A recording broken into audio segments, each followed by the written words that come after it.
sake, Alex. Just that constant drizzle. So, camping well. So I'm back in Wales again, and I'm hanging out with Nick Westermann in his workshop, and we decided to do another film on how to sharpen his gouges. So the plan is we're going to follow the same format as the last video. I'm going to spend quite a lot of time explaining the edge geometry and the form of a gouge, because to really be able to sharpen it well, you need to understand how it works. Okay, so I wanted to start off touching on the history of this tool. It's very popular now, in no great part due to Alex's use of it in making his cookses of it, which is turned out to be very well suited for because of its reach. However, this is an early example, one I made in 2010 before I knew of Alex, and I'm not sure if it's before you were making cookses, but it must be similar time. Probably around that time, yes. Yeah. But so this is an early version I made, and at the time there really wasn't anything like this at all. Nobody else was making versions of these. You could get the extreme dogleg version, or trug runners as they're known, or you could get either a straight gouge or a curved gouge, but it only had one bend in it.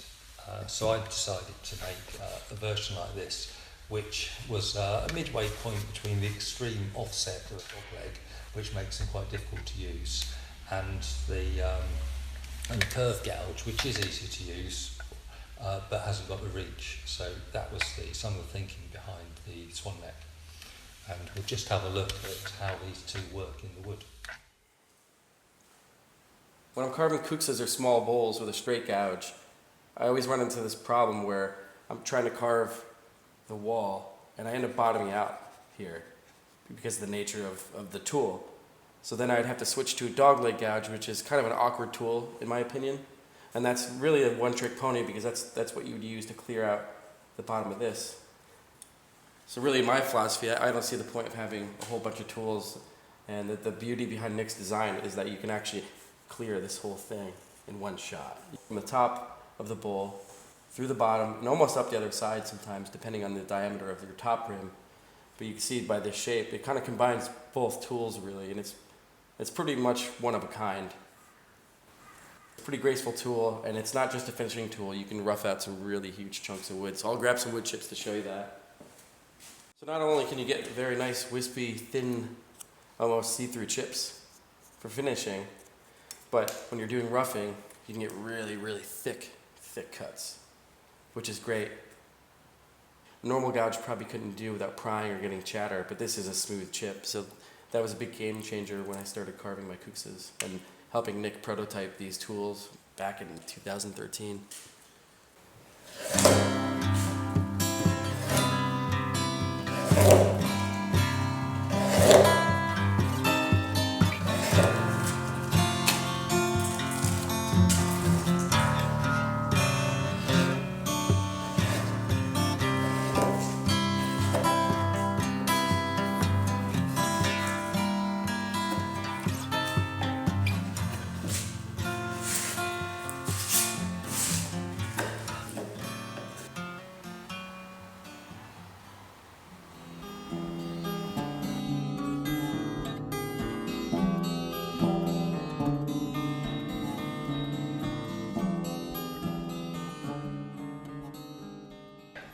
Right, so the first thing we're going to look at is a straight gouge and how that cuts. The bevel isn't dead flat, so it will allow some sort of scooping action. So you can come in, and it will actually come in and come out pretty well. The issue is that as you get deeper, you reach a point, you can see now actually that it's starting to bottom out, and at this point here, it's not actually making a nice cut. You can see that we've got a chatter marks here.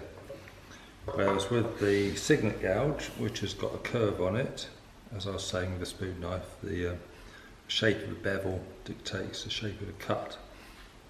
I can come in here, I can come down, and I can come out. In the smooth cut, I can come all the way around.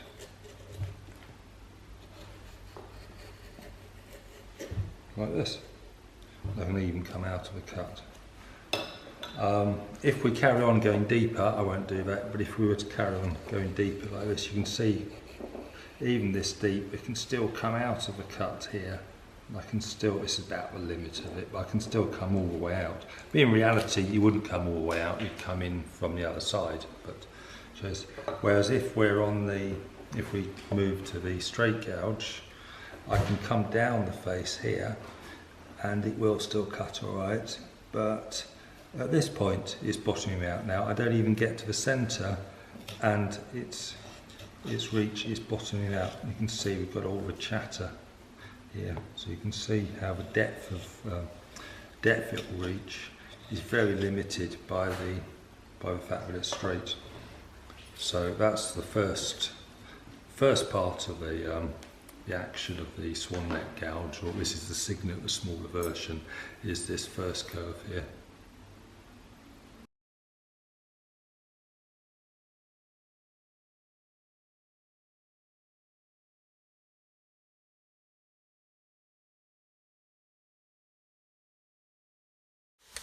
Okay, so just going to talk a little bit more about the shape. So this is the final swan neck shape. I said the earlier one was an example which I made, one of the first few which I made, but this is the shape I've settled on. The more offset you have, the greater reach you have, but the more difficult it is to use the tool. It fights you when you're pushing. If it's not in line, it's kicking out all the time. So this seems to be a nice compromise. And I've settled on this, as I say, I called it a swan neck because it's much more graceful than a dog leg. So this shape was pretty much set by me. The edge geometry, however, has been largely influenced by an article I read on in Woodcarving magazine by Michael Painter, and he was talking about tracery chisels which are used in ecclesiastical carvings. And that's, although they're used in a slightly different way, the edge geometry they're talking about, he was talking about in the article, I applied to these, and this really helped to make these tools work well. And one of the things is that it's not flat all the way across, is that there's a slight curve across the top face. And this curve is related to the curve which goes this way, so there's some relationship between that. You don't want the corners knocked away too greatly, or else it's for the in a tracery chisel. I actually want them quite crisp because I sometimes use the corners to refine something. Whereas if you're carving a bowl, which is what this is aimed at, you don't really want the corners to dig in. But conversely, if they're rolled away too sharply, I think it reduces the actual usefulness of the tool because the cutting edge is much shorter effectively because you can't use the corners.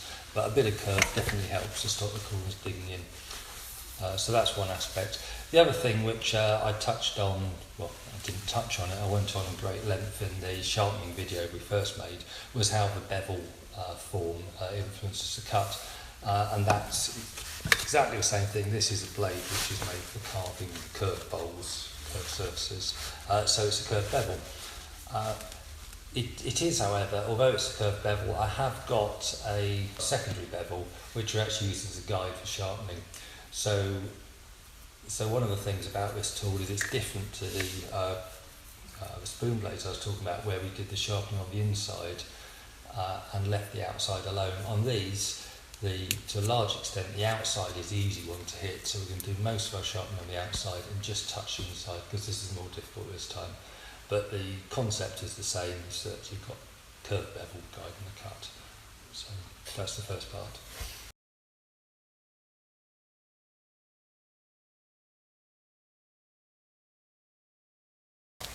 Okay, so we're going to talk about how the inside bevel, which generally we won't touch, but because it's difficult to touch, if anybody's had this and had a go at sharpening on the inside, they might have rounded it off, and we certainly don't want any rounding. This bevel actually on the inside is obviously curved in this plane, but it also curves this way, so it's like a ball. So we've got these felts for sharpening which are curved, so we've got a curve which roughly matches this curve, but obviously the rounding of the wheel matches the curve here.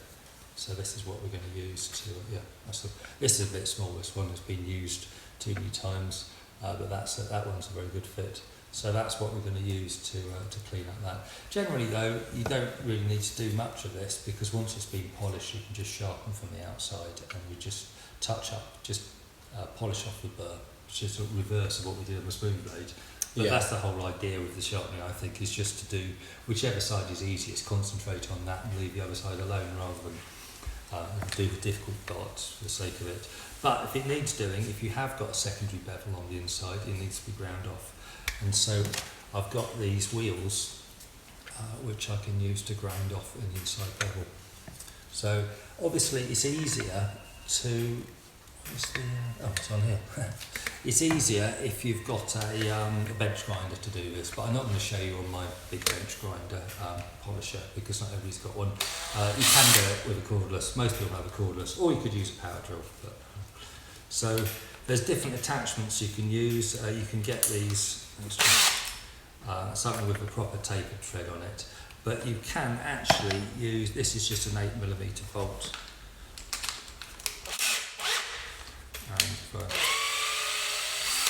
And it will, it's not going to thread on and off indefinitely, but you can just thread it straight onto an 8mm bolt. 5/16, I think it is in American. Okay. Although, We always make it difficult. Yes, I think it's 11/52s to be precise, but I don't know. You actually can get those. Yes, I'd like to look that up actually, because I spent ages. So I shouldn't cut it there. I wrote it down on here. No, 1754. That's it. 1754. Correction. 1754, yes. Official correction. Official correction. 1754 is 7.996mm, which is close enough. So, right then. So we've got this felt wheel with some abrasive bonded on, and what we want to do now is grind the inside face. So we've got one here which is part ground, but needs a bit more work on it. So it's very hard to see where you've hit, so the best thing is just to, no point, you could colour the whole thing in, but if you just catch it like this. I suppose I should be wearing safety glasses, but this does not throw off sparks, it goes relatively slowly. Main thing is to make sure the wheel's going away from you, so any sparks or anything is going this way. Well, not just because of that, it's got to be going away from the edge, but you wouldn't want to do it like this, so it's going away from the edge and then firing it. You might as well. Right. And also because you damage the wheel and your edge. Yes, you're cutting into it. Oh yes, yeah, no, that's Against amazing. each other. Yes, he wants to be running away, yes. It'd be easier if this was in a vice, but I'm just showing you the most difficult version of it. Any other version you do will be easier. This is on high speed, but it's not very high, it's not very fast. And I won't talk over it, but so I'm going to put it on, check what I'm doing. If I'm removing the black, I'm removing the right bit.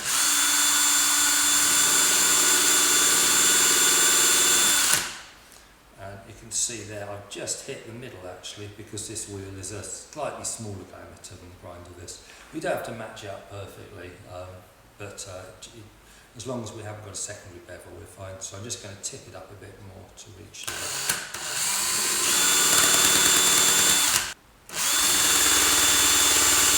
And it's always worth working up slowly until you hit the edge, rather than hit the edge and round it, because that's precise, because then you've got a whole load more metal to remove. But if you work gradually up, just tipping up until you hit.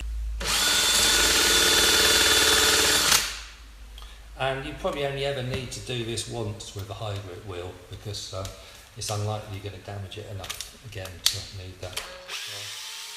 I'll show you can do it with a bolt. And then this is a much finer grit.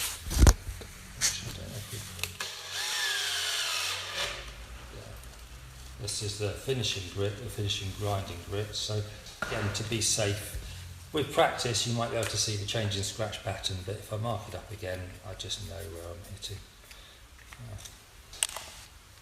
And this does take a bit of practice, but to be fair, I've never actually done it this way before. I've always used my grinder, and it's coming fairly naturally quite quickly. So again, up to speed.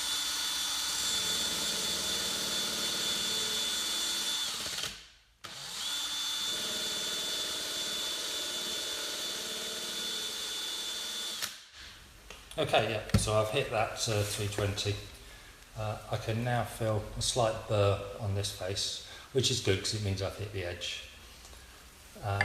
So that's the inside ground anyway. I think this method's actually a great way to do it because not everybody has like a bench grinder or like, you know, heavy duty equipment. And when I was on the road, all I could take with me was a power drill, or some schools didn't have the right gear. So this is a good improvisational way to do it. Yes. But I think later we should show the vice way too. Yes, I can show you on the vise. I could show on the grinder, but it's yeah. Right. It's but yeah, we can put it in the vise, and that is easier because it's not wobbling about. But yeah, you won't necessarily have this special sharpening chair. Yeah, it's very special. Yeah, but so that's the inside done. I mean, we will polish the inside, but it's exactly the same process. It's just with compound on wheels. So, but what I'm going to do now is sharpen the outside face. Right, so we're going to now, we've done the inside enough to get a burr, so at this point I'd try and cut from the other way to move the burr over rather than completely finish one face and then do the other face. So what I'm going to do is hit this. As I said, it's got a rounded bevel, but it is actually made up of it's about a 3mm flat bevel, and that's something to follow. If you try and follow a round bevel, it's very difficult and you really don't know what you're trying to hit. So we've got this flat bevel. What I've found, there's different ways to do it, and I'm not going to say one is better than the other. This is the way that I tend to do it. You could use a Waterstone, and you could be coming like this on it, but I think you'll tend to gouge it quite badly and spend a lot of time flattening your Waterstone afterwards. You were saying, Alex, that you tend to go side to side. Yeah, I used to, especially with the longer handle ones. Which I think makes sense, and that's going to be less abrasive on the stone and work very well.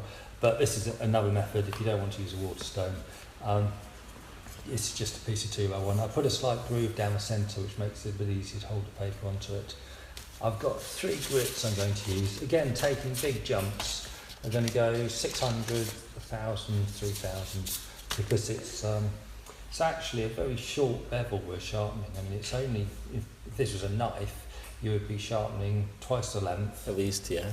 It would be 3 times the width, and you'd do both sides. So I can't do a maths. A lot more. Yeah, that works. So the actual amount of steel we've got to remove is a lot. So we can get away with taking these jumps and grits. So 600 grit, wrap this round. Try and get it tight, but it's not that. It doesn't have to be dead tight. But, get this. What I found is that if I was holding it, if I used a shorter block like this and held it, when I went round, I would tend to, without really concentrating on it or being aware I was doing it, I'd tend to alter the angle because I'd move my wrist as I went round. Whereas if I hold it this way and I put it against my forearm here, it locks it up. So unless I move my elbow, I can't change the angle, which I think tends to make it a bit easier. Again, it's something you can experiment with, but this is how I found to do it. So what I want to do is line up the bevel and run round. You can see as I run round, I'm not actually changing the angle unless I move my elbow, so it locks it in a lot better. I can see where I've hit there. I'm a little bit tight to the edge, so I'm back a bit. And a few passes like this. The paper would last longer if I used it wet, but it makes a mess, so I'm not going to bother. But it definitely would last longer. That's another thing I don't like about the Waterstones is huge mess, and every time you need to check your scratch pattern, you got to wipe it off, clean your hands. Yes, yeah, sometimes. Quicker and easier the better, I think, because you want to get back to carving. Yes, and you haven't got to dry it off and worry about it if you haven't dried it off, but it rusts. So I can go this way, and immediately I can feel a burr on the inside face. So it means I've hit the edge, which is all I really need to do. We'll mark up the bevel. Because I went from a very highly polished surface to 600 grit, I could see where I was hitting. Whereas it's very difficult to see the difference in scratch pattern between 600 and 1,000 grit. Whereas if you mark it up, you can see where you're going. So we're just trying to keep this burr as flat as possible. A little bit there and on it there.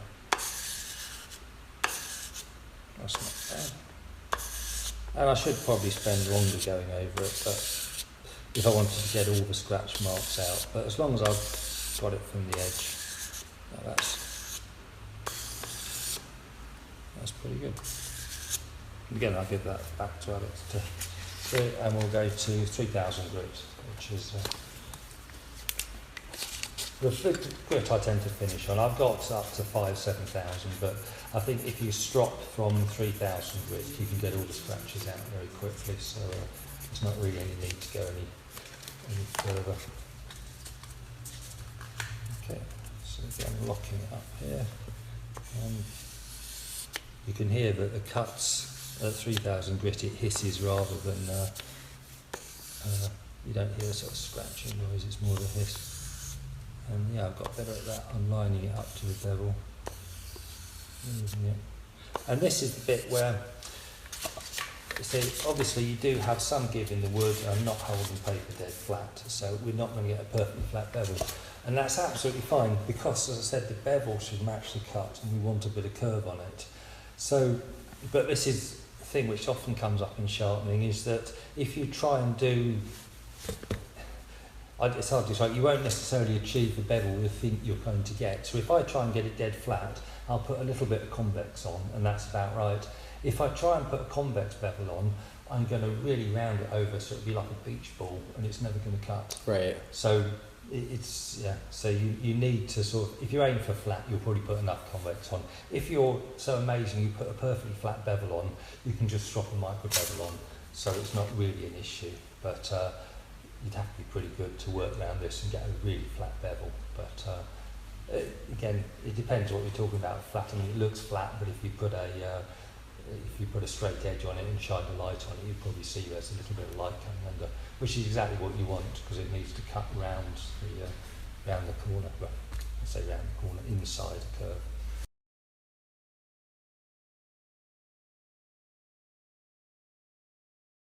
So we've done the inside face and we've done the outside face. So what I'm going to do now is I'm going to start polishing. I'm going to start on the inside, because the last one did the outside. And I also went to 3,000 grit on the inside, on the outside, and the inside face is a bit coarser, so I always try and work up to a final finish rather than say do one side completely and then the other side. So we're going to do the inside face. So again, I'm just going to put on a fresh oil, and we're going to strop with this, and I'm going to use the grey, which is the coarsest one, and just apply some grey, working away.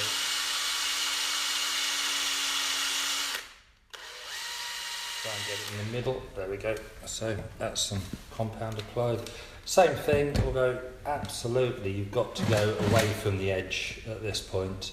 If you cut into the edge, you're going to cut into the felt. You could sort of get away with it with a harder wheel like this, but there's no second time to absolutely make sure you're going away from the edge.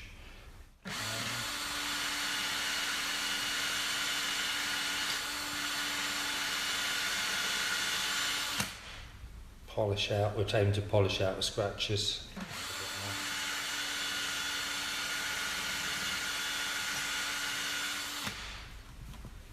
And that's coming, I'll just apply a little bit more compound in the middle.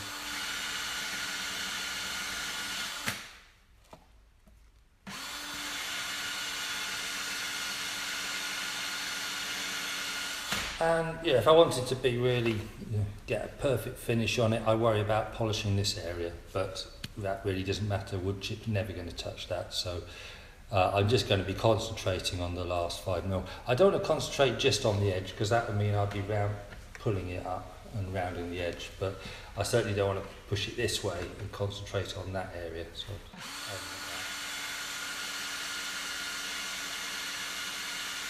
see the wheel's going black now, which is metal particles being cut. It's not perfect, but that will do. And the next stage, we'll get a white one. So you like to keep the stropping material separated, the grits? Yeah, you should do. I mean, you could get away with it, but trying to scratch it off. The way that you... Yeah, no, you have to really. I was going to say, it's all right to go from a white wheel to a coarser, it's all right to go from a fine compound and put coarser compound on it, because obviously the white compound, the fine scratches aren't going to matter because they're going to be overlaid by the coarse one. But what you can't do is have a coarse compound with bigger bits of abrasive in and then go to finer, because then you're going to get a mixture of scratches. Right. So it's a one-way ticket. You can go from white to grey, but you can never go back again. So yeah, they're not. not really expensive, so really it's better to have one. You could try and clean the wheel out with a wire brush, but I don't think it's worth it. Why bother? Just get a bunch of them. Yes, yeah. I mean, it lasts forever, really. The wear is so small on these. I've used ones these size for hundreds, if not thousands, of gouges, and I'm still on the same wheel. So once you have one, it's good. Yeah. So we'll do white. This one's better in a way because you'll see because you put the white on and it's white, and then as you strop, you see immediately it's going black because it's metal and I still haven't got enough in the middle.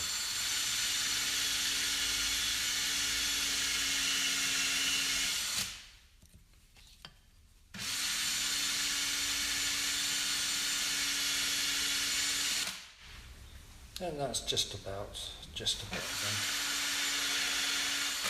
I haven't done the best job on it. If it was a production one, I wouldn't be too happy with this, but the edge is fine. There's still some secondary scratches back here, but as I said, the blade's a wood chip, you're never going to touch it, so that's all right. So we've got down to white compound here, which is fine, it's going to go. Got 3,000 grit scratches going this way, which is pretty fine, and it will cut. I mean, I'm sure it's shave hair, but we can still take out 3,000 grit scratches. I'm going to do it the same way as I was doing with the spoon knife. Is I'm going to polish it out, and I don't know. We could go this way. Again, we can see these black lines appearing where we're cutting steel. You see that beautifully. And yeah, we don't want to consciously round the edge, but we do want to round it bevel. So a lot of downward pressure. You know it's going to round the bevel a bit because it's a thin bevel, but that's fine. The other option, as I say, if you can support it on your wrist, is to come round this way. I don't think it really matters which way you do it. So I suppose you could argue that you could just as well be doing this. But the thing about that is you can't see, at this point you're still trying to keep the bevel flat and you can't see what you're doing as well. Whereas when you're stropping, you are kind of trying to do a final bit of rounding so it sort of conforms better. But as long as you've made the cut and got back to an edge. And yeah, that's taken out 3,000 grit scratches that quickly because say it's a short bevel. So it should be nice and sharp. And yes, I won't make a cut in this, although everything I own has ended up got a little hats in the bottom. So I'll never matter. And turn it over and it's cratered.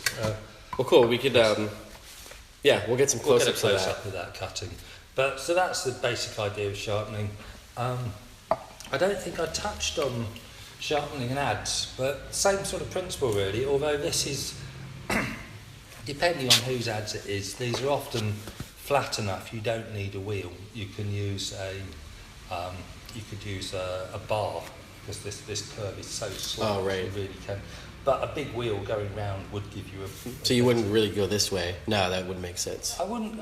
I tend not to do any final finishing parallel to an edge because I think the scratch pattern should be going into. I don't care if you're going into the edge or away from the edge, but I think if you give a final scratch pattern that way, it's better. If you've got a scratch pattern this way, I can imagine that on a microscopic level, you've got these score lines running along the edge, and you can imagine the whole end of the edge breaking off on like a like when you've got a Stanley knife, which has got lots of different serrations on the blade, and it snaps off at that score line. That makes sense. I can imagine the edge would break off at that. I know I've now got a digital microscope, but for a long time I had a light microscope for a long time. But I refused to use it because I thought if I did, I'd just get obsessed with tiny detail. But now I've got a digital one, I probably will start looking at it more closely. But I'd say I'd always go away from the edge or into it and along it. But I'd say if you are sharpening, this works pretty well on an adze as well. Although probably adzes will do another video. But again, you can line it up like this. If you lock to your wrist, and you can follow the bevel around, so you can see same sort of thing. Same thing. Cool.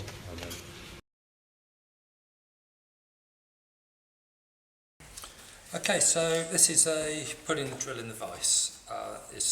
It is an easier version of doing it, definitely, but not everybody's got a vise. But if you have, I definitely advise using it. Because I'm going to work down the grits now, I'm going to mark up the mark up the inside because it's going to be much easier for me to see where I'm hitting. So, again, working away from the edge.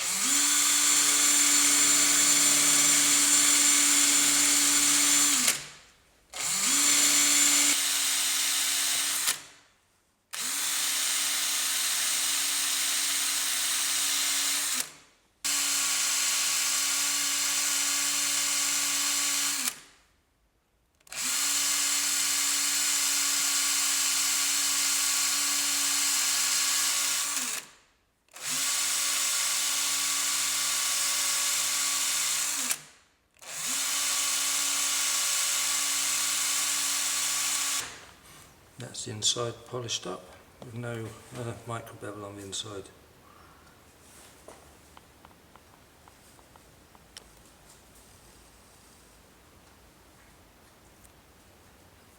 Cool.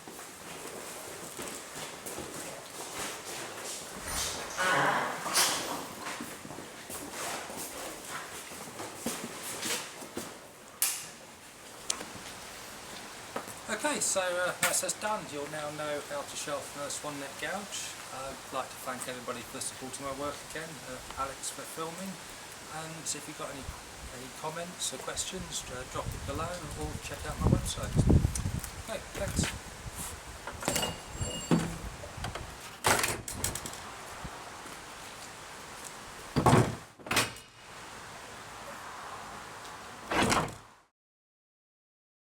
Well, that took its toll, but I've finished. I'd like to thank you all for supporting my work